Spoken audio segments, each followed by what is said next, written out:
I think mindset's everything, and right now I'm definitely, walking around every day. I feel like I'm on drugs. Are you on drugs?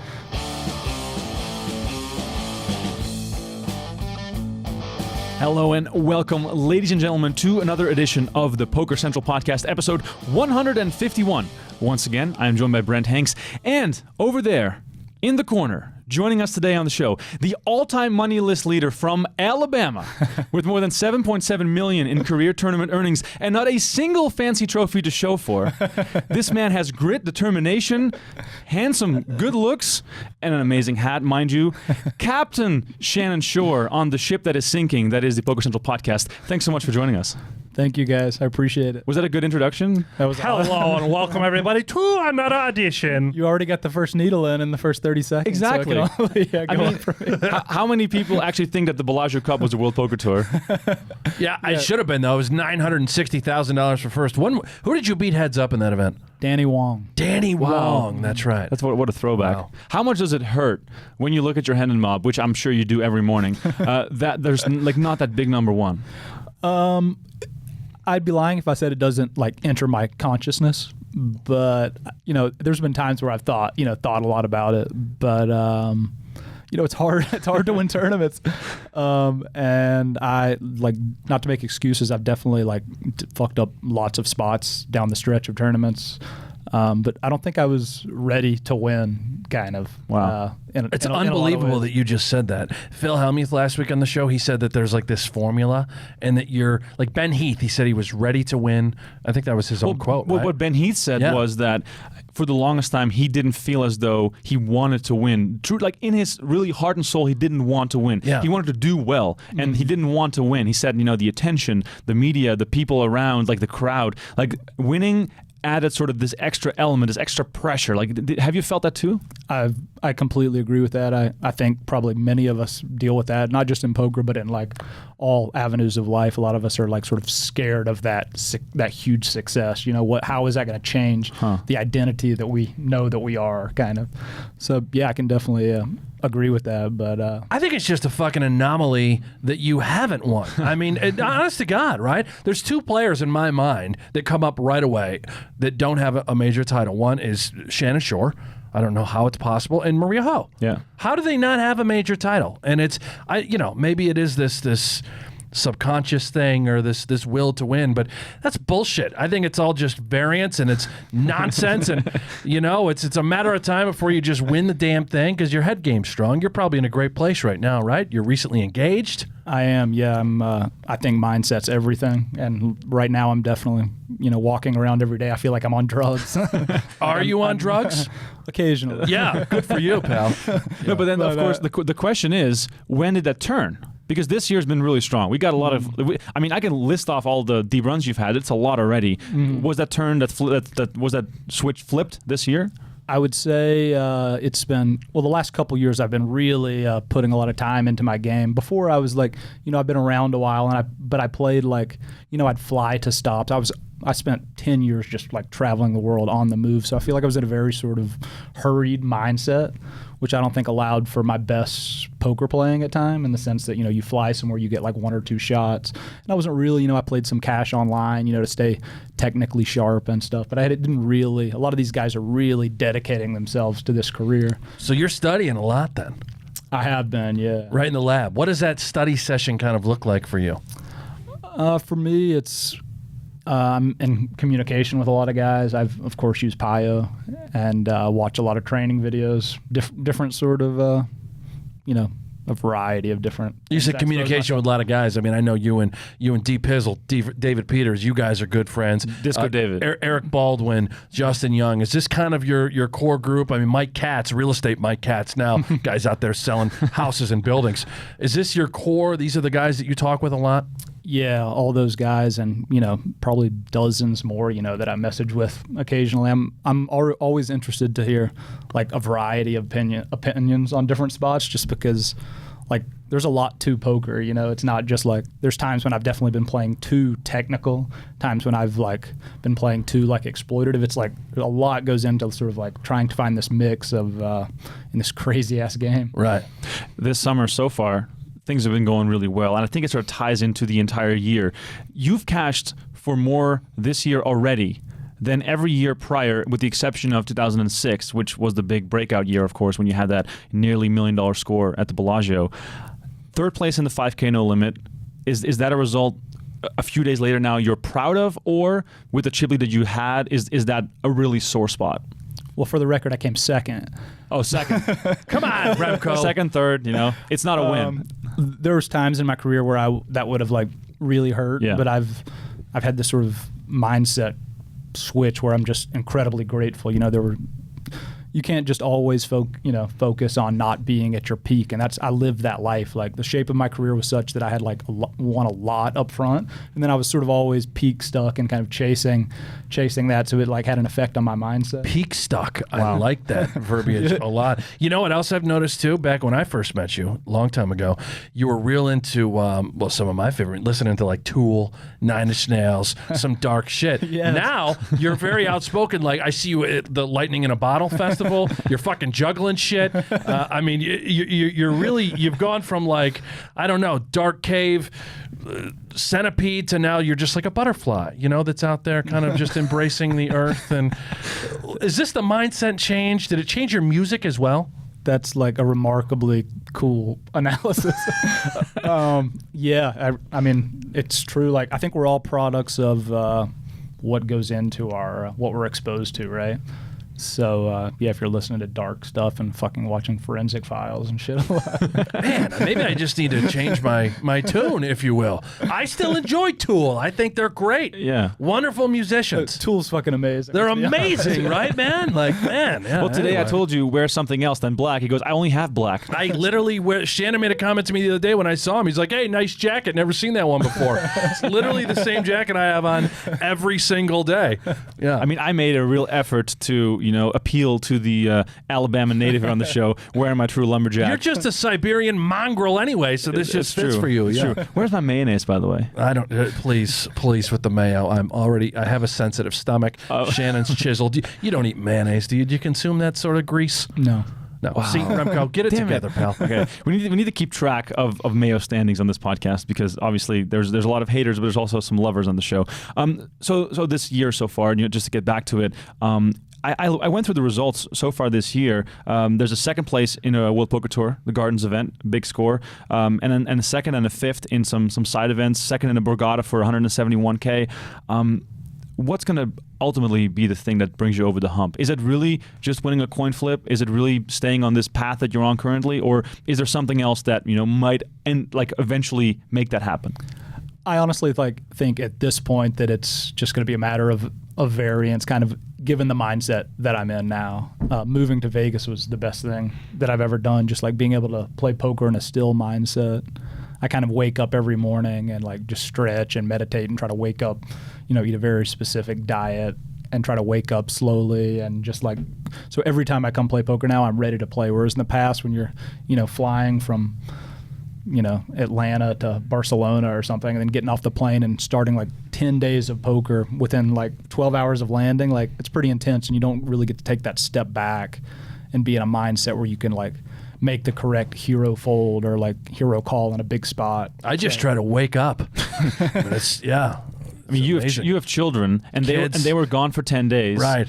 I mean, I heard it was a big party at the Hanks house. Well, it wasn't, but I mean, I definitely had my fair share of, cocktails. I haven't slept in past like 8:30, and I don't know how long, 5+ years, and I did that every single day, and it was incredible. Oh my God, What's your bedtime on average? With the kids are home, 9 p.m. Oh wow. Yeah, I mean, my whole mindset, right, is just so different now, and it's like poker. Yeah, I love it. It's always going to be my passion. I'm probably Negreanu coined the phrase a lifer, but I don't think I'll ever worry about the success, the results, winning tournament after tournament. I don't have that stress, that pressure anymore. Now I just need to worry that, my kids are safe, right? It's just everything about that changes. And you already have a bracelet, so you're done, basically. I'm done, yeah. See, I was made to win. That's what I did. My mindset was correct. I wasn't afraid of, being a winner, Shannon. I'm just a winner. I mean, you're at a stage of your life right now that yesterday you told me a story about exploding diapers, and I was like, who is this person? Shit running down their legs. This stuff happens if you're going to have kids. They never tell you about, when you want to be a parent, they never tell you about the bad stuff. You always hear about, oh, it's so special. It's going to change your life. Oh, my God, it's amazing. They don't tell you the bad stuff, like blowouts, the shit running down the legs. They don't tell you about the temper tantrums. You're never going to fucking sleep. Don't even think about sleeping. Anyway, I'm derailing here. You're derailing, but that's also part of why you're here. I'm going to bring up a real bad memory now, or at least I'm assuming it is one. 2011 World Series, 2 for 41. 2 for 41. Back in those days, there was WSOPDB.com where you could see all the events people had entered. And, we were just shooting the shit, looking at what people were doing that summer. Mercer, of course, playing a huge schedule, bracelet bets. And then I typed in Shannon Shorr. I saw 41 events, 2 cashes, relatively compared to this year, probably not even the biggest schedule when it comes to buy-ins. But still, how do you look back on that summer? Because that must have been a real tough one. That was a pretty tough one. I honestly don't. I totally forgot about it. Were you listening to Tool at the time? That was a dark summer. No, I was watching Forensic Files from 4 a.m. to 10 a.m. every morning. Not a lot of study. No, like I said earlier, I think mindset is huge, and I can't exactly put myself back in that spot, but I definitely made the mistake in the past, not only at World Series, but just like my whole career, just playing too much poker. Just like sort of. Being in a chasing state, like I was a part of the rat race, and probably a little complacent, right? Like you're not really putting in the extra work to make sure you're on top, peak performance wise, in all of these tournaments. Exactly, and I was 26, and I think at the prime of my singlehood. Right. Yeah, I was acting a fool, kind of. How do you handle becoming a millionaire at such a young age? Winning that Bellagio event for nearly $1 million combined with your online success. How does a person handle having that much money at that age? Like, how does it change you? It was nothing I ever. There's not many people you can not many people get to experience that. So I can't say that I had the opportunity to discuss it or experience it with anyone or many people at all. So it was different.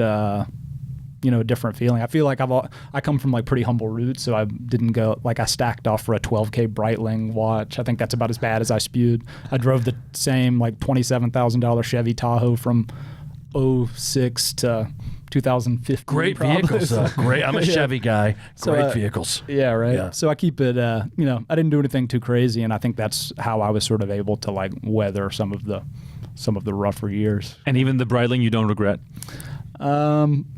No, because it led me to this magical moment with you guys. It was a dope ass watch. Did I tell you we're not going to pay you anything?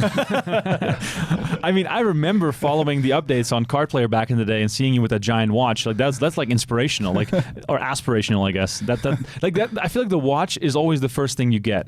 Is a car or a watch? Yeah, well, at that age, it's all about concern with how you're being perceived, right? So yeah, I think that probably had a lot to do. You went through. I remember too. There was a phase, maybe around that 2011 stretch, where you showed up nothing but a suit, tie. Oh yeah, and you were dapper, very dapper. And I remember playing with you during that stretch. Like, what the fuck happened to Shannon? Is that Tony Dunst? What is going on over here? Yeah, that was a period I was doing a lot of personal development work, and I love that. Yeah, so I should say that I still am. Yeah, but I was trying to bring my best self every day, and it was more for the grand scheme of things than to show up in a suit for poker. I think that's so interesting, and that really is the way you're perceived. I mean, you show up looking great. Clearly, everyone looks at you thinking all right, this guy's so professional. You were the professional in every single event. And now, I mean, at your final table, you just had on the Hugs Are Drugs sweatshirt, which is one of my favorite, I think, sweatshirts I've seen in a long time. You got the New Balance kicks on. You just look relaxed, totally comfortable, totally happy. Mm-hmm. I think a lot of that too, and I could be wrong. I haven't met Miss Joy, right? Absolutely. She must have really changed your life. She absolutely changed my life. I wouldn't be able to run my operation without her. She does so much in terms of prepping me to, to play these things. But on a bigger scale, she just I call her my life coach, because she just anything in my life that I need to get in alignment. She is including your diet, right? She's bringing you meals to the table. I saw that, the picture you had out there. Yeah, that's amazing. That's amazing. Liz, if you're watching, that's my wife. Come on, honey, step it up. He doesn't eat vegetables though, so that's kind of tough. Shannon, what I'm curious about, through all this time that you've been studying the game and studying the mental aspect and studying the theory of the game, what's some advice you can give to players who are watching this, who are trying to break through a stretch of where things aren't going well? What's some advice that you can share with those players, having done all that research and all that study, that will help them and put them on the right path? A few things I would say. First, you definitely need to be, dedicating yourself to it. Just like anything in life, you're not going to get there through like laziness. You need to be studying and have poker in your consciousness often, but you also need to like live a balanced life where like the poker, there's one thing I've learned, like when poker meant a lot to me, it didn't go well. And when it like doesn't mean so much, it's all about, like my dad always talked a bunch about balance, and I think that's just like one of the coolest words and like one of the truest things that we all need. And like I said, you just can't worry about the money. Like you have to get to a point where, because even if you think you aren't affected in some of these decisions at like surface level, like deep in your subconscious, like you may pass on a spot or like react emotionally and like run a bad bluff or something. And I know we've all been guilty of all of that. So I really am trying to like get in alignment and get in tune kind of with the universe and play my best poker. Wow. Any books you'd recommend, or is there any specific coach out there that you've worked with? I have the benefit of like knowing some really, I prefer not to say like which courses I've been through and stuff, but I have the benefit of like knowing some like D. Peters who could literally be the best tournament player of all time. So that's a nice. He's so fascinating too, because you never hear about. Maria Ho and I talked about this a ways back. Like you don't hear about D. Peters having a large study group or hitting the lab with a group of friends. I should say most players in this poker world that are achieving and playing at a high level, they all have their little pack, their core group that they always speak with. And D. Peter's always so humble. You're yourself, right? No one knows much about you. You're very mysterious. D. Peter's very mysterious. And it's interesting, I think, to find out that you guys are so close and that there's a lot of stuff going on there. He's considered by many to be the greatest tournament player in the world. And certainly you have to be in that category, playing mainly the, I guess it's still high stakes, but not the super high rollers, right? Right. Yeah, it's very fascinating to me. Yeah, I tip my hat to all those good. I don't really mess with the high rollers this much because I just like, in order to maintain the like life balance that I need, I just can't give it all. Like I really like have so much respect for all these guys playing like the huge stakes and stuff.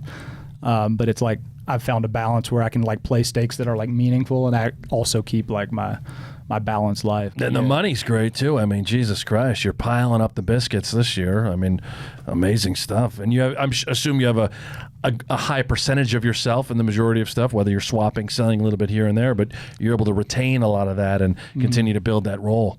That's accurate. What I'm curious about, we had Phil Hellmuth on the show last week, and he's, of course, a mind of his own. He is just truly almost an enigma in the world of poker. The way he talks about the game is just like on this different planet almost. He said that the high roller players aren't the best players in the world.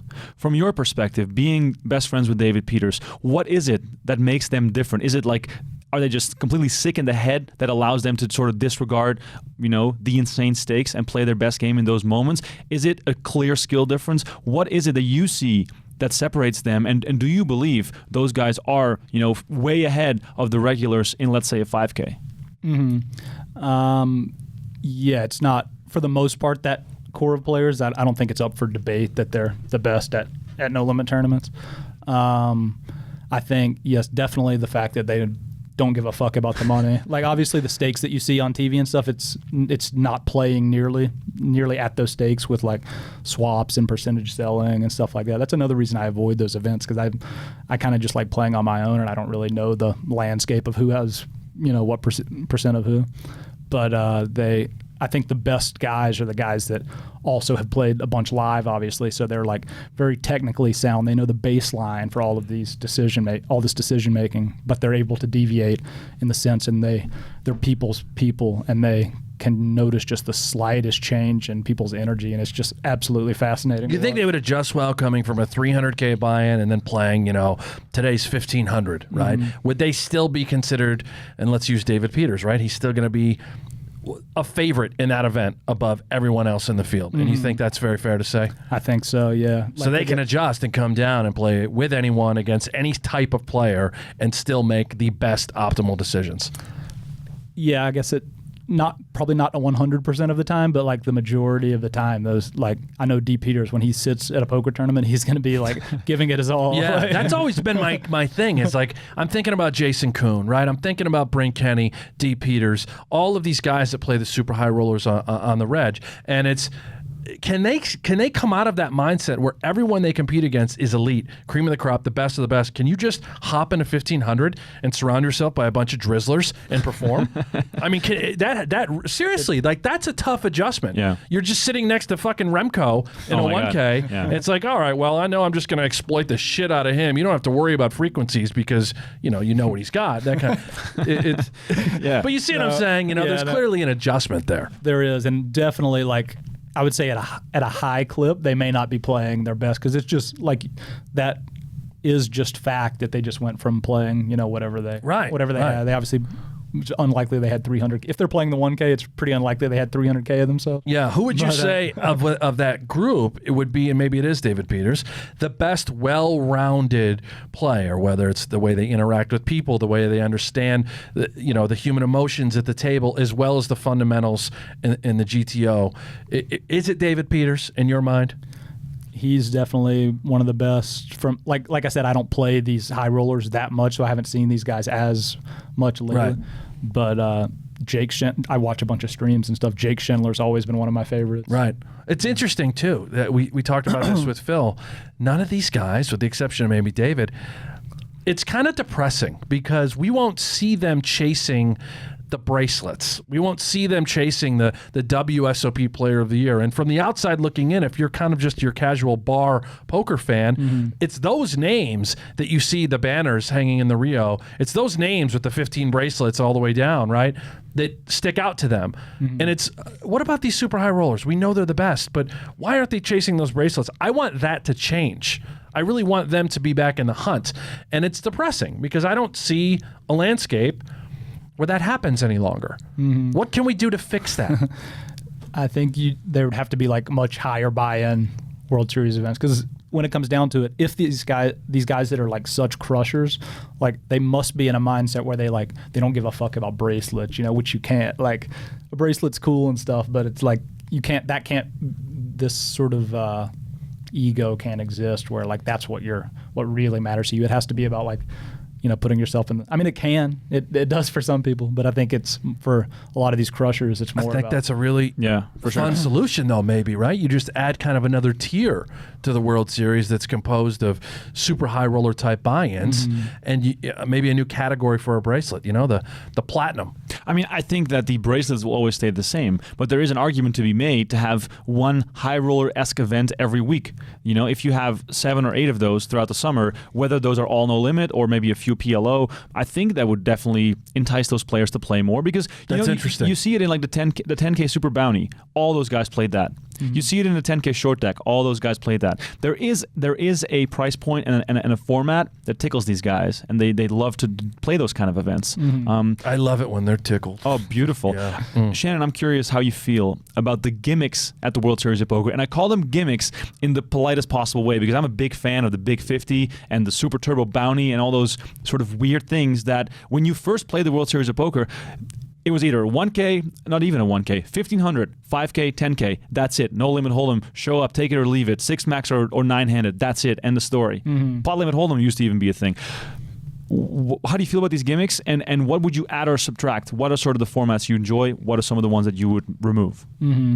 Well, I like the fact that there's like lots of mixed games and stuff. If they're going to call it the World Series of Poker, there should be like all kinds of different games and stuff. As long as like, I guess I tend not to put too much thought into it, but from my standpoint, it's like I just don't want to like wait in long lines and stuff, which I haven't done. This system with like buying, using your card to avoid these lines, it's like been everything. I just want to spend like minimum hours at the Rio, honestly.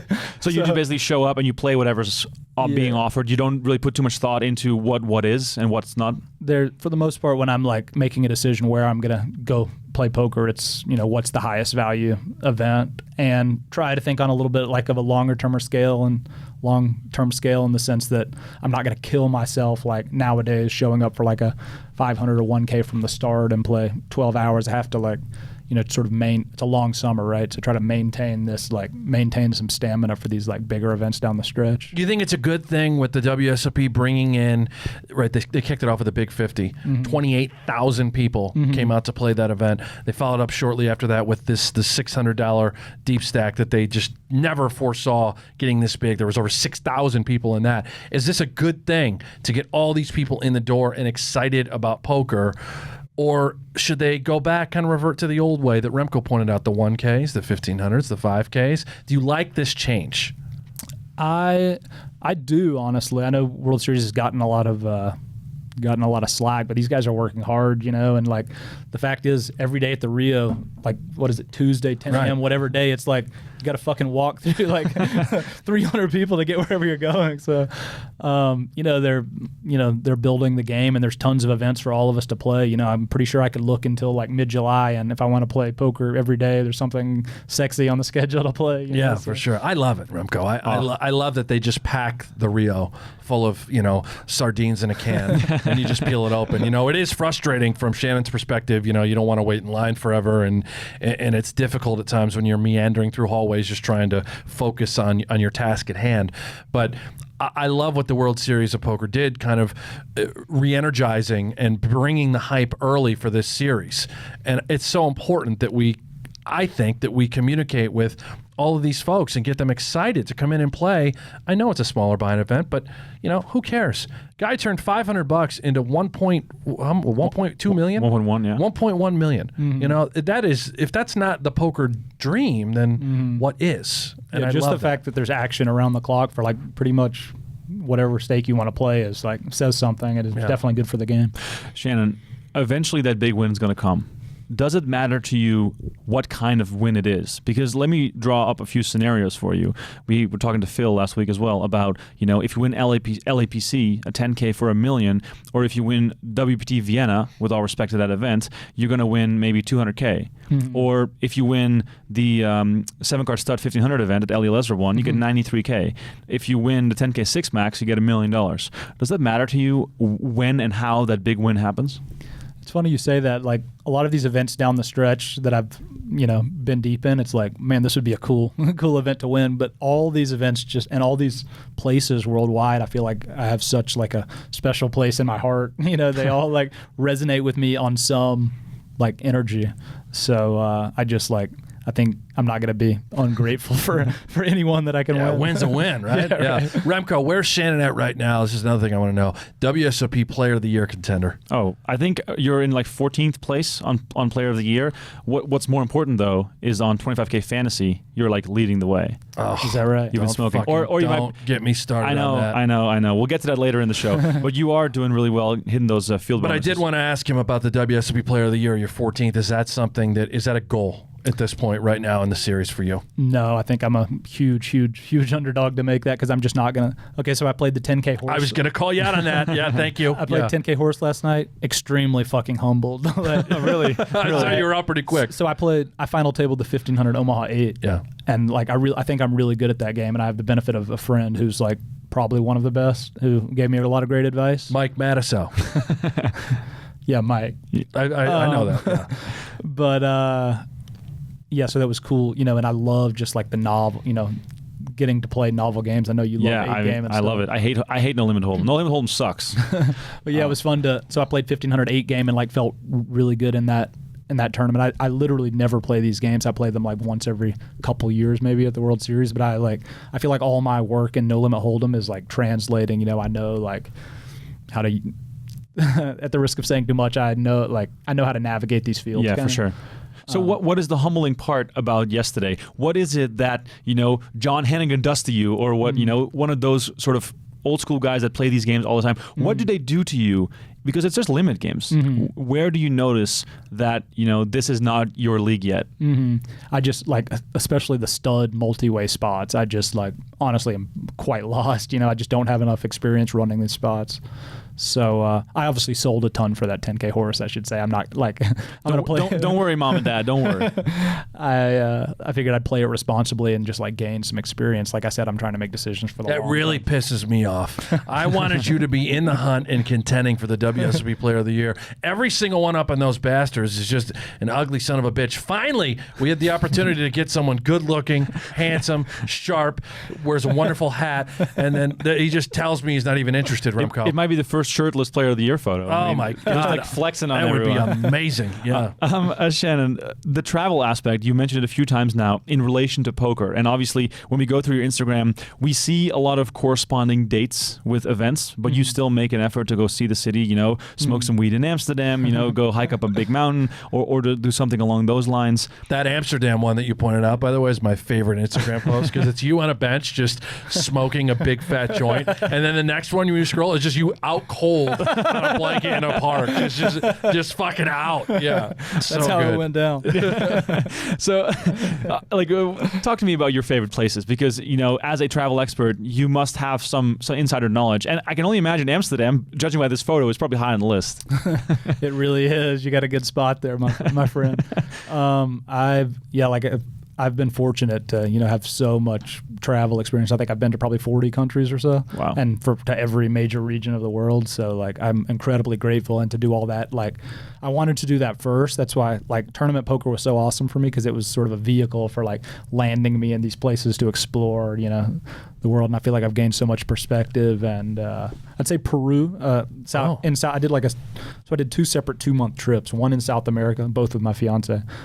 2 months in South America and then 2 months in Southeast Asia. Wow. And kind of traveled everywhere. I would say from South America, Peru was just unbelievable. We did the Inca Trail, 4-day hike to Machu Picchu. Oh, wow. That was a life experience. Wow. I remember also seeing it, and here's my geography. You went to the top of Mount Kilimanjaro? That's accurate. When was that? I climbed Kilimanjaro with Jesse Aginuma. Jesse. And his brother, Paul. We did that in 2014, I think. Wow. We made the summit in 7 days. Yeah, That's amazing. 7 days? Yeah. So how does this go? You basically camp along the way and it's like an organized thing, or you just show up with some sticks and you just walk up the hill? It's no technical climbing. It's literally just hiking. Okay. And we hired a company where there's porters who travel, carry all of our stuff. We just travel with our day packs, basically. And they traveled ahead of us, and these guys were superhuman. The way they'd climb mountains with fucking... So the porters are jacked. These guys are in great shape. Could a fat son of a bitch like me, could you get to the summit on Mount Kilimanjaro? Or would I struggle? I think you turn around after the first 45 minutes. That's the most honest thing I've heard you say on this whole show. I'm going to cancel that trip. I was finally planning on leaving the country. Oh, my God. That's amazing. Peru, wow, it's high on my list. I've never been. Argentina also. I've never been to Argentina. I would love to go there as well. Does this also mean with the new mindset and sort of having the sort of centered feeling that you're going to travel a lot less, or just in a different way? Probably. I mean, I just love seeing new places, but I definitely travel less. I really enjoy being set up here in Vegas. I know you feel the same way. I do too, man. I love it. Well, I remember when you texted me when you guys were first looking at a house. Recommend where do you recommend? Where did you get a house, by the way? Did you tell me? Is it Summerlin? I'm set up Southwest right now.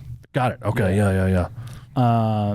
But what were we talking about? Traveling. You're done traveling. You quit. I still love. I'd love to see some places I haven't seen, like the Pacific Northwest. I've never explored. Now that I'm out here, Seattle, Portland, Vancouver. I've never been to Vancouver. Highly recommend all those places. And obviously, there's the national parks and stuff around here. I want to explore all those. I love the outdoors. So. You guys should just drive the one all the way up the coast. And I'm not even kidding. My wife and I were talking about doing the exact same thing. I don't know what we're going to do with our kids, but we're gonna drive the whole thing, drive the coast. I've also never been to the Greater Northwest, and it looks like a beautiful part of the area. It is amazing. I did a road trip once, starting in Salt Lake City, driving through Yellowstone, going all the way to Montana, seeing parts of Montana, then Seattle for a few days, Portland for a few days, Redwood National Forest, San Francisco, Napa Valley, and then we ended in Lake Tahoe. Well, how relaxed were you after that trip? Oh my God! I think I had alcohol for 17 straight days on that trip, just like wine or beer. There was always an event. My kind of trip. Went to a bunch of sporting events. It was awesome. It was awesome. And Napa Valley in particular, just the U.S. doesn't get much classier than Napa Valley. It's this really sort of Tuscan feel.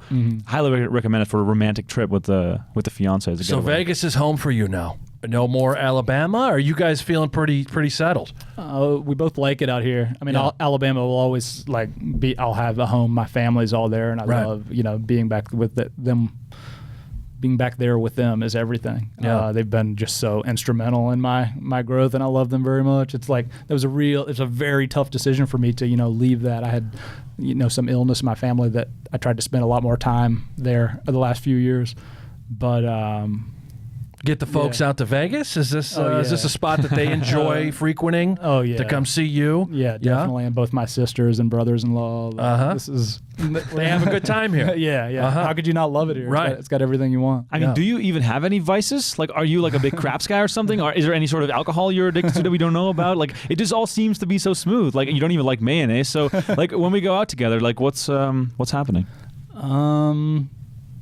I kind of like doing mushrooms. Oh, really? All right. There we go. I'll do that. But like very occasionally, and I also I just like to drink like responsibly now, kind of like not kill myself. He likes irresponsible drinking. Oh yeah, you had some moments in your earlier days. That's right, alcohol. I've had a lot of experience with alcohol over the years, so I kind of just like to drink and chill. That's not to say I won't sometimes have 11 vodkas. But. I'm glad you didn't give up alcohol like our good friend Eric Baldwin and just totally kicked it to the curb. Yeah, son of a bitch. Wait, hold on. Are we going to gloss over the shrooms? Just no, like that? let's get back to the mushrooms. Okay, I'm getting there. Yeah. So when do you want to do them? You want to get a bunch of shrooms?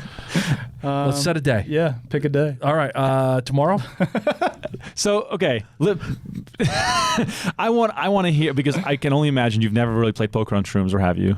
I have not. So what that can't be good. No, but that's what I want to know. Like, if you were to take shrooms, to take me through this hypothetical scenario, you take shrooms and you're at the Rio, you're playing an event. What's going to happen? Wait, what? You want him? Okay. No, I don't want him to do this. I want him to like envision it, because I think it's going to be pretty funny. I think I would like have a difficult time trying to eliminate anyone from the tournament, because I would just feel so much love. I wouldn't want them to experience any pain. Just let's all fold. Yeah, we should all fold, guys. Come on, let's give the chips back. So when's the last time you did mushrooms? When was your last trip? I went to Lightning in a Bottle festival. Oh, the juggling. Yeah. Were you on shrooms juggling? No, I was not. Yeah, that's a tough altered state. Can you do anything besides lay on a blanket and look at the clouds when you're on shrooms? I've never done them, so I have no idea. Yeah, I think listening to music is good.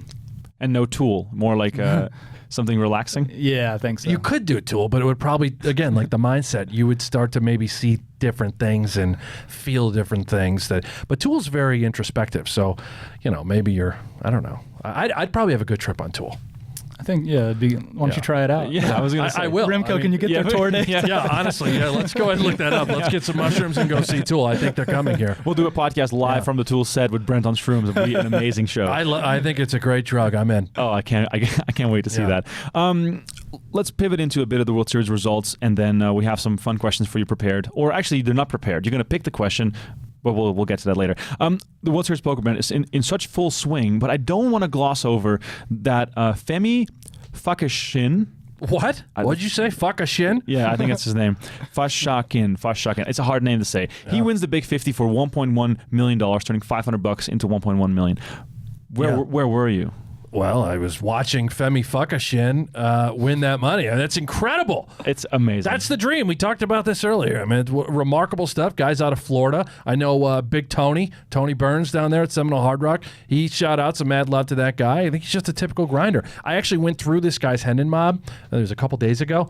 He doesn't have a single final table, let alone a win. Doesn't have a single final table. Average buy-in like $250. And his first final table, Big 50, 28,000 player field. He takes on $1.1 million. I mean, that's incredible. Jesus Christ. Yeah. What a moment. Yeah. Happy for him. My favorite Hendon mob pages are the ones where the guy, his first cash is a massive win. And then you see all these small cashes right after. Like he's trying to get there again and it's not working. But this guy just basically did the opposite of that. Like a lot of small results and boom, just wins the fucking biggest one. Yeah. 1K Super Turbo Bounty. Daniel Park wins it for $226K. Literally, Shannon, in 17 hours, he goes from 2,500 players to winning a bracelet. Wow. In one day. That's incredible. Does that devalue the bracelet? The fact that it was a turbo and you're just like sitting on 6 bigs for most of the time? I don't think so, man. You beat 2,200 people and you showed up and played poker for fucking 17 hours. That's my preferred structure, man. Your Just like event? get in there, you're done in a day, go home. Yeah, it's great. Isaac Barron, West Menlo AA. You must have battled him a ton. That's awesome. I love Isaac. He's such a cool dude. I've gotten to hang out with him a few times, and he's like coming up, he was one of the absolute legends. Wes Menlo. And still is. I know he keeps a very low profile. Yeah. And I'm sure whatever he's doing, I'm sure he's been crushing. Looks like he's changed a lot too, because his physical shape, he looks like he's in the best shape of his life, and clearly that has carried over to success here on the felt. Absolutely, yeah. I mean, I should also mention he actually won the $1,500 Six Max for $470,000, beating a field of 1,832. Wow, that's such a cool event for him to win, the 1,500 Six Max. Exactly. Like that. That's really, really awesome. Frankie Odell, Brent. Yeah, legend of Frankie. Winning his third Omaha 8 bracelet. It's all he plays. Yeah. All he plays, and it's all he wins, this guy, Frankie. Yeah. He has like... Frankie, how much for Omaha 8 consultant? Yeah, exactly. No shit, right? 2003, 2007, and then 2019. He's good friends with a legend out there in Minnesota, Tom Hammers. I think Tom is like this backer for a group of guys. He's got 2 bracelets now. What was this guy's name? McMaster? I think he won an early event. Derek McMaster, and now Frankie Odell. Wow. Gotta love Frankie getting in there and winning that thing. Oasa Met finishing second. Rob Mizrachi, true grinder, Rob Mizrachi finishing in third place. He had it. He had it in his... Oh, man. He blew it. He blew it. Oh. Frankie Odell was down to half a big bet, came back 3-handed, won the tournament. Wow. Rob Mizrachi, he spilled a few points that we could have really used in 25K fantasy. Shame on you, Robert. Eli ELEZRA winning his 4th bracelet, beating Anthony Zeno heads up in the $1,500 stud for $93K. So not the biggest score, but still a nice gold bracelet for Mr. ELEZRA. And then we have 2 more here to quickly mention. Jordan Fox winning the 1K double stack. Another one of those small buy-in, like large fields. He's got a kid on the way, too. I like that. You're either going one way or the other with a kid on the way. You either win a bracelet or you lose it all. That's awesome. Yeah. 440K for that double stack event. And then Joshua Pollock wins the $600 online PLO he's event. A legend. Josh Pollock? Really? Yeah, I can picture his face right now. Yeah, he's very, again, like humble. I think he only plays a lot of PLO, but yeah, that might be his 2nd bracelet. Oh, wow. Yeah. I mean, shitty research on my end then. Great job. There's just so many good poker players now. Yeah, It's quite humbling. Yeah. He, at the final table with Phil Galfond, his final table as well of the World Series Poker here in 2019. You were once 83rd on the all-time money list. You've dropped to 117th. Obviously, the high rollers. Not even in the top 100 anymore. Holy shit, though. But to be that high up, I mean, considering all the super high roller, that climate, and to be hovering around the top 100 is still impressive. Yeah, you're going to break 10 million at some point. That's going to be a big sort of, I don't know, number to look at. You're going to break it in July when you win the main event. That'll be a cool moment. Exactly. For the fans watching this on PokerGo, and for the people, of course, listening to this as a podcast, I just want to mention as well that the 5K No Limit Hold'em event that Shannon finished 2nd in, I said 3rd, but I was completely wrong. Shame on me. That event is available on PokerGo on demand if you want to relive that. Daniel Strelitz took that event down. Beautiful final table that also included Ali IMSIROVIC and Maria Ho. Then the 10K heads up. Ben Yu falling just short of another bracelet. That is also on demand on PokerGo. And what I want to talk about here as well. Okay. The 10K No Limit Deuce to 7 single draw event, which concluded last night, which was an epic final table. It was so much fun to watch. There was so much trickery going on. A lot of table talk from JRB and PRAHLAD FRIEDMAN making an impossible call with a pair of 4s, and he was right against Darren Elias. Wow. And never mind the chips. The statement that this call would make would be huge. Oh! Wow, and how do you feel if you're Darren Elias and you just get looked up by 2 4s? This was, in my opinion, and it took a long time, one of the most entertaining final tables so far because of all those dynamics. These guys, Darren Elias, JRB, PRAHLAD FRIEDMAN battling. Brent, I know you're not a fan of the game. Because I am a fan of the game. But you said before that it was boring. What was boring? The game, like the way it played. Well, when we had it on Dolly's game one time, I thought it was really boring. So it was, but the tournament portion last night, watching these decisions and just being a tournament guy myself, I thought it was a really, really fascinating final table. And it was the collision of kind of these old school, heroes between. And when I say old school heroes, I'm talking about PRAHLAD FRIEDMAN, JRB. I would consider them to be kind of old school. And then you got the super old school guys that went heads up, Musso, and the guy that won the '93 main event was it Jim Beck. Jim Bechtel. That's incredible. Like these guys get heads up. And by the way, PRAHLAD FRIEDMAN. What was the other guy's name? Vince Musso. Okay, he's actually from Birmingham. Really? Yeah, really? And there's like a trio of brothers, right? I've heard about the Musso brothers. Is that right? I don't think that I've... Scandalous crew, apparently. Allegedly. That's the big word, allegedly. Oh, really? So anyway, Musso, allegedly, Musso and PRAHLAD FRIEDMAN, they got into it verbally last night, and it was... you need to see it, because this guy was kind of shooting some, allegedly angles, and PRAHLAD just, he wasn't having it. I mean, fuck you, pal. PRAHLAD FRIEDMAN is like like a hero to many. Yeah. Like him and Jeff Losandro chirping in the main event back in 06 when he finished 20th in the main event. Yeah. Like anti-gate for those who are keeping track at home. If you want to look it up on YouTube, it must still be there. PRAHLAD was like the biggest name in online poker. Mahatma, Spirit Rock. Yeah, even I was gonna say even earlier than 06, I remember like he was the guy online when we were all like idolizing when we were trying to move up. Like, did you ever play against him back then, or was he like too far ahead of you? I think we played a little. Yeah. Oh, really? Mm-hmm. So like, what is it? 21-year-old Shannon taking shots on UB? Yeah, I think I was probably like 19. What was your UB name? I think I was Bluff for. You were Bluff for Rep there? Okay, yeah. On UB, Yeah. Wow. Because one of them was different. You were not. What was your star's name? I was Baseball 1B. Baseball 1B. That's right. That was my AOL screen name when I was like 12 years old, and it stood the test of time. Amazing. We did the same thing. That was the same thing. Yeah. I love rehashing those old online screen names because there's always a funny story attached to it. What was your name? USource K. USource K? Yeah, it was a blend of my, remember the Source magazine? Big hip-hop magazine? No. I was like 12. It was a big deal. You don't remember the Source, the magazine? I wasn't into Oh, my God. We were really into, like, rap and stuff. And then the UK, because my favorite band, they were from the UK. It was like, Oasis and Radiohead. So I smashed it all together. Wow. Every time, everyone was like, oh, this fucking Euro. Like, that's just this dumbass from Western New York. And what were you on Full Tilt then? B. Hanks 11. Oh, BX 11? Yeah. That's where it started? Uh-huh. I love it. Yeah. That's We were amazing. definitely battling in the 100 Oh, we went hard. Yeah, we went hard. Yeah. Damn.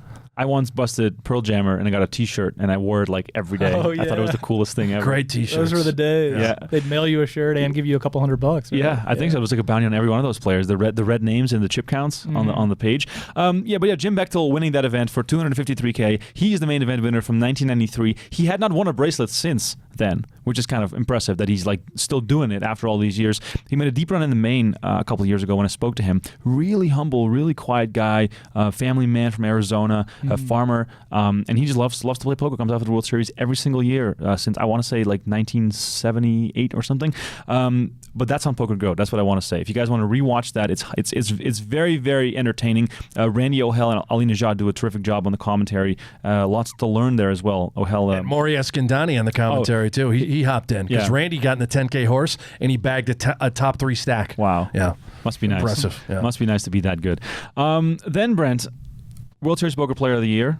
And this will tie into our rankings. I'm keep refreshing the rankings. I'm ready to go. They're right here on my phone. Okay, we'll get to that. My notes. I just want to say that Dan ZACK leads 2019 POY still. He has quite a good lead. I think someone has to be at least in the top 25 and win a bracelet to overtake him because he's had like 4 or 5 cashes now.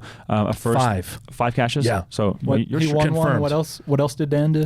He won the triple draw, and then he finished. Let me look it up. He's got a slew of them. By the way, we didn't mention your 12th place finish in the $400 online event. That you and the great Phil Hellmuth, you guys were balls deep in that thing. Yeah, he absolutely owned me in a pot. Really? Is that what propelled him to? in a couple pots, actually. Wow. Yeah. Wow. Did you know it was him at the time? I did, and I wasn't sure if he knew it was me. So what's your name there? I'd rather not say. Oh, okay. But it's public. It's all out there. What do you mean public? No, I don't think that. No, it's all there. Is that right? Yeah, if you look it up, This it'll is Brent's way of tricking you. It really is. I'm not fucking with you. But don't say it just in case I'm wrong. But I know I'm right. Okay. Yeah. But yeah, so Dan ZACK has 5 cashes. He cashed he got a 12th place in the Turbo Bounty. He got a deep run in the Big 50. Then he won the mixed triple draw, and he cashed the Super Turbo Bounty and the horse. And he's going deep again today in the 1K. He's got a pile of chips in the 1K. What an animal. He To is like an play animal. No Limit Hold'em like he does and all the other games. He's so good. And he's so young. Right? Was he mid-20s or something? That's like... He told me this story, and I think I mentioned on the podcast before. He was playing high stakes on Stars when he was 14. Wow. Yeah. Yeah. That's Limit Hold'em. That was his game, was Limit Hold'em. Limit Hold'em? Yeah, I'm pretty sure it was Limit Hold'em at the time. And then eventually he converted. T. Soprano and Exclusive. Those are the guys back in the day. Oh, wow, yeah. Those are the big names. Brock Parker. Where's Brock Parker anyway? Oh, but Dan ZACK, you said T. Soprano, but that was not him. No, that's Brock Parker. Right. But I'm saying... Dan ZACK did not reveal his online name. He keeps that close to the vest. Nobody knows who he was on Full Tilt or Poker Stars outside of his inner circle. Interesting. There used to be a time when Limit Hold'em was exciting, and we'd watch like Haas TBF and those guys unassigned, battling each other in the high limit streets. So yeah, Dan Zack leads the way. Isaac Berry now in second place on POI. I'm pretty sure Isaac is not going to play a schedule big enough to get to POI, but he's in second place right now. And of course, the winner of the Big 50, my boy Femi, he's now also up there. I mean, if I win 1.1 million in a $500 tournament, I'm going ham for the rest of the summer. I'm just going crazy. I'm going on vacation. Yeah. Get the fuck out. Exactly. After the Player of the Year standings, I think it's time. Is it rankings time? Okay, now I got to refresh my phone again. So the Poker Central Power Rankings, for those unaware who are watching for the very first time, this show has been going on for 151 episodes. We do the Poker Central Power Rankings. Every week, a panel of 6 votes on who they think the top 25 players are in the world of poker. And this is not just results, it's also relevancy. It's also, if you put something funny on social media, if you start some drama, you might get some points here on the ranking. So this is no GPI, this is no Player of the Year race. This is the Poker Central Power Rankings, and they are unique and they're special. And Brent Hanks is the biggest fan. He came up with this idea, and I'm curious to hear. These are the only rankings that matter as far as I'm concerned. Very true. As far as I'm concerned. All right, Brent, take it from the bottom this year. Okay, number 10. And by the way, I love this week. Number 10, PRAHLAD Friedman. He makes his debut, Poker Central Power Rankings. And of course, we just talked about PRAHLAD final tabling that event last night. You can catch that on PokerGo.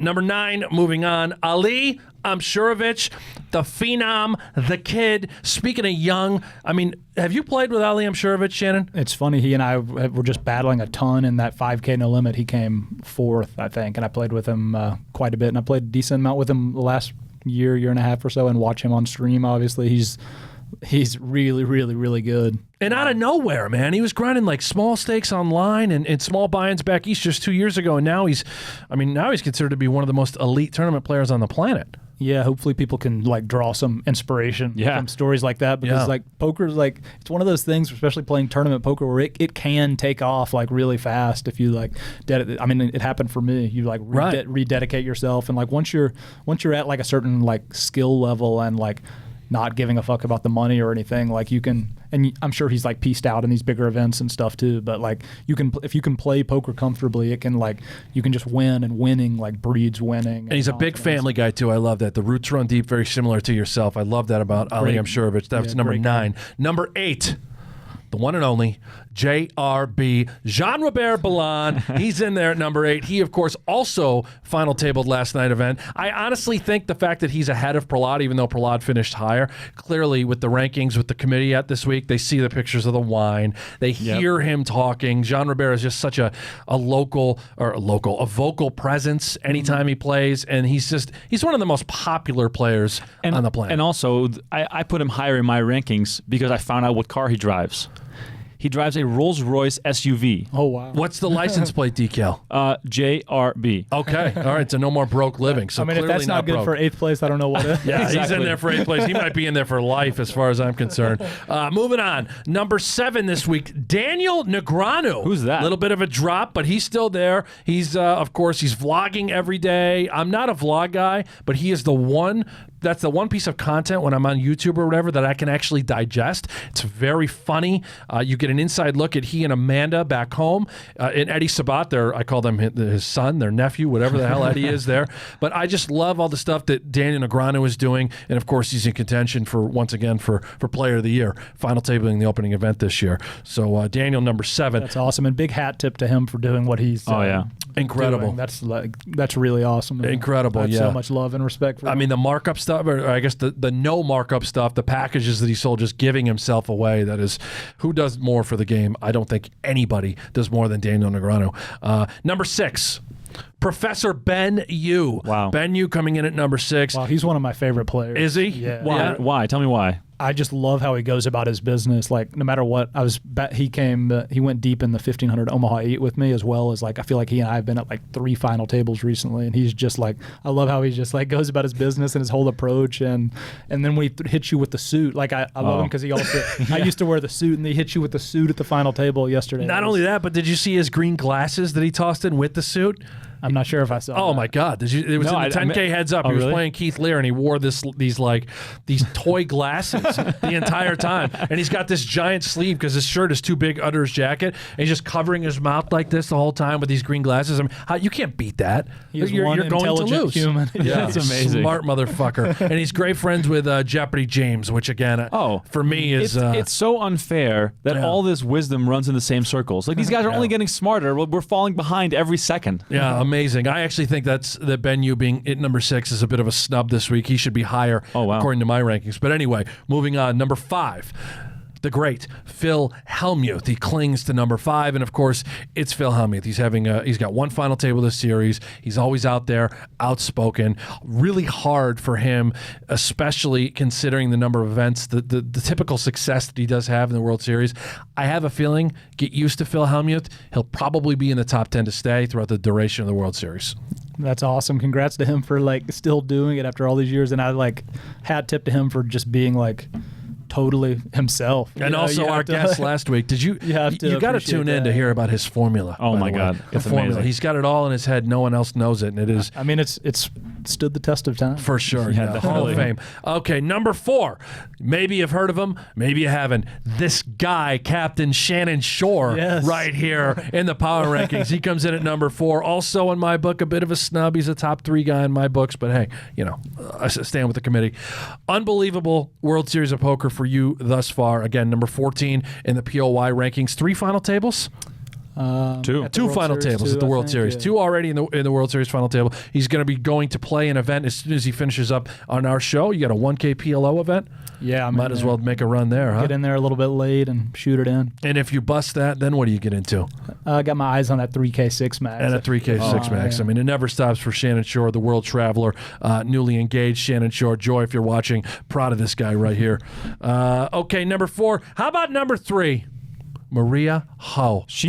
Maria Ho is undefeated. Undefeated. She's been in the top 10 now for 12 straight weeks. Yeah. She's been at number 1, I think, 4 of those weeks. It's amazing. And we just can't get her out of the top 10. No, she's here to stay, apparently. And again, ambassadors. Who does more we already said Daniel Negreanu right behind Daniel. It's got to be Maria Ho. She just has her hands on everything. She's great. Love her attitude. Love the way she carries herself. Nothing but positivity, if you will. And again, Shannon at number 4, Maria at number 3. These are the 2 people on the planet that don't have a major title, and they are so fucking due. Universe, please, just let it happen. If you're listening to me up there, just let it happen, all right? They're ready to win, I promise.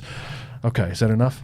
Yeah, I was down the stretch with Maria also in that 5. I know. You guys are both going for it. Yeah, and she's, like you said, just all class and a great player, and was really happy to see all her success lately. Yeah, she's amazing. Number 2, ELEZRA. There it is. Shoots his way all the way up for number 2. Of course, he captured that bracelet in the, what was it? Not triple draw. No, it was the 1500 stud. The 1500 stud event, yeah. 93,000 for first. He got the large smooch right on his cheek from his good buddy Frank Casella in that winner's photo. But yeah, ELEZRA, again, you want to talk about just happy and positive and nothing but good things to say. Ellie really has, I would say the last 2 years, just a lot of great vibes coming from ELEZRA, and he's putting up the results, and I'm happy for him. Bracelet number 4 in his career. He seems like a great guy, Mr. ELEZRA. And his first bracelet since 2015, when he also won the 1500 stud. That's his game, huh? Love stud. I guess it is. Wow, he is a stud pony. Anyway, okay, number 1. There it is. Get the drum roll ready. Week 23 Power Rankings. The number 1 player, Poker Central Power Rankings, is Dan ZACK. My God, has he earned it. Of course, he's also leading the WSOP Player of the Year race right now. He's got a pile of chips running deep in this 1K, no limit. He final tabled a horse event. He plays every game at a very high level. He's so young. He's doing great things out at Live at the Bike out there. He's one of the co-owners. Dan ZACK is a name that if you're not familiar with, you need to be, because he's here to stay. He's just a tremendous talent. And the Poker Central podcast 25K fantasy team is resting on the shoulders of 2 people. The one shoulder is the tall and much skinnier shoulder than it was last year of Rob Mizrachi. Yeah. The other shoulder is the shoulder of Dan Zack. They are carrying the team. We are still in contention despite the massive fuck-up that is not drafting Shannon Shorr. Yeah, unbelievable, because we drafted Shannon Shorr last year, and we didn't take him this year. I blame you, Remko, solely you, as I always do for everything that goes wrong. I'm really glad you guys didn't draft me, though, because everything changes everything, right? Oh, Butterfly there you go. effect. If Yeah, you, I if think you we guys fucked draft you me, last year. I'm 0 for 12 down 100K. What was your series like last year when we drafted you? I think I had a good series. Oh, you had a good I came series. 39th in the World Series main event. Exactly. that's right. Yeah, That's you got worth a some lot of points. points. Okay. Also, I just want to say, and Shannon is aware of this, I've played this 25K fantasy for many years now, and I always have Shannon Shorr on my team. So this year was an anomaly, Yeah. and it's a damn shame. Also, Justin Young, if you're watching, get the damn field bonus already. He bubbled the Oh my field bonus God. in an event for us. But you know what? Justin, I know he's beating himself up over that. He's should. due. He should. JY is due. I'm telling you right now, he's poised. He's primed. He can taste it. He can taste all of it. I wanted to mention one other thing about our fantasy team now that we're there, now that we're talking. Yeah. You said everything lies on the shoulders of Dan Zack, Robert Mizrachi, and that fluff. How about James Obst? Yeah. We paid $90 for him. He's fucking addicted to tennis. We can't get him at the poker table. He's out there just playing with his racket, trying to make Wimbledon. What the fuck, Remko? He's up to 32 points right now so far, which is not bad. You know, All we're right. about a week and a half in, 32 points. He is really, really good at all these mixed games. Okay. He's a phenom. All right. And I want to hear your take on James Obst, because Andy McLeod, he was one of the legends online. He was doing it also from a very young age. I want to say he was 15 years old when he was already crushing online. What's your experience with him? He seems like a really awesome dude. I actually haven't played too much with him, but you know, just like seeing how he conducts his business, and he's definitely like a top performer. Yeah, and that's awesome that he was able to like follow his passion with tennis. That's pretty cool. Yeah. We put down the crack racket, then maybe the addiction will stop and he'll start earning us some points. But no, all jokes aside, Yeah. like Oh, he's yeah. going to make runs. He's Of going course. to play Oh. all these big mixed events, and he will succeed. He's that good. Yeah. He's one of the best poker players, period, on the planet. Do you pay attention to fantasy? Do you pay attention to the narratives? Do you play ODB? Like, how do you look at it? Because at the end of the day, I can only imagine as a pro player, there is some sort of like excitement in seeing your name amongst your peers in that sense. I honestly don't follow it too closely. I don't. I just feel like I have so much going on with my operation, and in terms of like, you know, organizing things, so like I'm not distracted, and so I can have like complete control over my attention and can make the best poker decisions, that I just like don't think I can logistically also play and sweat it. I mean, not to say it isn't cool though. If I get like tagged on Twitter with like, you know, the ego gets A little boost. rubbed up a little bit. Yeah, I love it. It's super. I think it's super cool that it does that, and like that a lot of people are involved with it. But I'm not too in touch with like the landscape of like who's good at poker. I don't like, I guess, get to spend as much time as I want with the community where We're gonna give you an ego chub next year, because we are 100% drafting you. Mark it down, Remko. Put that in your notes. We are picking Shannon Shorr next year. I'm tired of this. Exactly. Just so you know, Shannon, to give some context in the fantasy draft, you are currently second place, right behind Ben Yu. Ben Yu went for $86. You went for $1. You know, so we clearly know where the Who value got is. it? What team is he on? He's on Team Baker. Makes me sick. Makes me sick as well. Absolutely sick. Yeah. There is no other player that has even close to your amount of points going for $1. Scott Clements is in 15th place with 55 points. He has, you know, done pretty well, won a bracelet. You have 127 points. Didn't McKeon just? Oh wait, did he go for more than $1? He went for 4. Oh, he went for 4. Yeah. Props, Joe. Exactly. Wow. Last year was $1. He's up to 4 this year. know. Good for him. Quadrupled. Wow. All right. Now for the nonsense part of this show, we have some fun stuff to get into. First, I want to ask you, and put this into context as to why. The best 5 players you have ever played against. And it can also be like in a time vacuum of like, you know, back in 06, I was battling this guy. He was at the time, you know, the guy that I really feared the most. Which 5 names come to mind when I ask you this question? Let's see. Well, we said D. Peters and Jake Schindler. Oh, yeah. D. Peters, Jake Schindler. There's 1, there's 2. Okay. I'm gonna have to pick live people, because online, like, my memory is just. Oh, live's better, because our audience probably won't even know who the hell that is. Man, there's so many great players, and I'm terrible at like just recalling names off the top of my head. We can definitely throw you a few names throw me a few names see and how you feel about it. Well, Ali IMSIROVIC is one that you battled Yes. recently. Yeah, I definitely, and I've got to put Dan Strelitz in there too. Oh, Oh, really? the Yeah. scientist. He The is- scientist. Yeah, I really like. It's fun, like getting a lesson just watching him and how he, conducts his business. And So right now, just for your brain to hear a few names without putting you on the spot too much, the High Roller Player of the Year race that you can find on Poker Central that is ongoing every single day as the ARIA is putting up so many 10K events, and they all count towards the standings for the High Roller Player of the Year. Ali IMSIROVIC leads the way, and then it goes in order: Sean Winter, David Peters, Kerry Katz, Steven Chidwick, Sam Soverell, Jake Schindler, Nick Schulman, Seth Davies, Brandon Adams. That's the top 10 for now. Where's Bryn Kenny? Bryn Kenny hasn't played enough volume. He's in 16th place. Where's Phil Ivey? Ivy's nowhere to be found. Okay. But then a few more names of obviously Ben Yu, Alex Foxen, Manic Lozer, Ben Heath, Reiner Kempe. Those are some of the names that are in the top of the High Roller Player of the Year race, and I'm sure you've faced all of them in a variety of ways. So we've got, a refresher. We've got David Peters, Jake Schindler. Strelitz. Oh, Daniel Strelitz. So there's 3. And how about 2 more? I got it. Ali is Ali really IMSIROVIC, tough, yeah. there's 4. Let's put... I'm going to go Nick Schulman. Nick Schulman, that's I love great. that. I Just really the fact like that a lot. Just the fact that he plays all the games so well, and it's just like somebody, if he sits to your left, you're like, okay, this is what we're doing today. That is actually funny you say that, because whenever I see Nick Schulman, I don't really look at Nick Schulman because that's intimidating. I look at the people around him, and they all look sort of like, oh my God, this guy oozes confidence. He has so much swagger. The best thing to do with a guy like that, when Schulman sits down, or like if Ivy sits down, just creepily stare at them. Yeah, exactly. Until they look at you and like, what the fuck? And then 3-bet them the next hand. Yeah, how the energy sort of bends around people based on who they are is like, it's pretty cool to watch. It's bizarre, huh? Like if you've never watched a hand of poker in your life, and you stare at a table and ask you the question, like point out who the best player is, I think people would get it right a lot of the time, just by seeing a few hands and watching the demeanor and stuff like that. Yeah, that's something people that are like getting into poker can learn to do, is like, even if you're not like very confident, just like project that you're a confident poker player, and people will get out of your way, I feel like. Exactly. All right, we're wrapping this show up with a fun segment. We have 555 questions for Shannon Shorr to pick from. We're going to spin the wheel 3 times. You get to pick 3 numbers. What's your first number? I'm going to ask the corresponding question. It could be anything with regards to these questions. I have no idea what they're about, but we'll find out. We need to come up with a name for this segment instead of calling it the 555. Well, how about you do some work then? Let's instead call of it, just this is Brent Hanks. What time are we starting? Oh yeah, Shannon's at the door. Let's go. I just wake up, man. Yeah, you just show wake up. Just wake up. Let's hear the first number.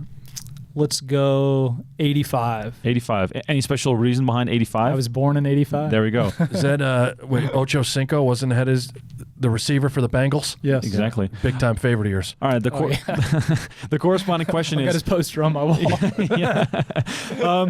What 3 things do you think of the most each day?